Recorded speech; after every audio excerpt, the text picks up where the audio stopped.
My name is Gabriela Nico and I specialize in traditional and digital portraits. Besides of publishing my work on social media, I also create illustrations, drawing guides and commissions. With pencil, crayons or gouache, I like to create portraits, inspired mostly by emotions and beauty expressed in the human face. Our looks and postures reveal our feelings and have the power to grab the viewer's attention.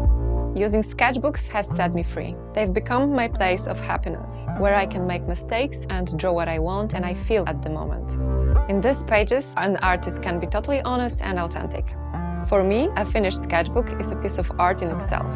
That's why most of my portraits are in the form of loose sketches. In this Domestika course, you will learn the fundamentals of drawing portraits and enjoy a process of keeping a sketchbook.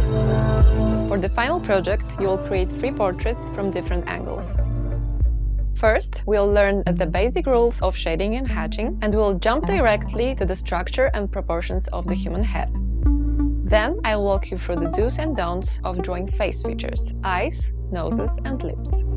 At this point, you will be able to draw 3 portraits in your sketchbook. One face from profile, a second one from 3/4 view, and the last one from the front. Finally, I will show you how to best document your work by shooting and editing your photos. As a bonus, I will explain how to publish your art on social media. By the end of this course, you will be ready to develop your art skills and personal style by keeping a visual diary. You'll need a sketchbook, a pencil, and an eraser. Portraits are fascinating and challenging. Learn that even difficulties can be enjoyable.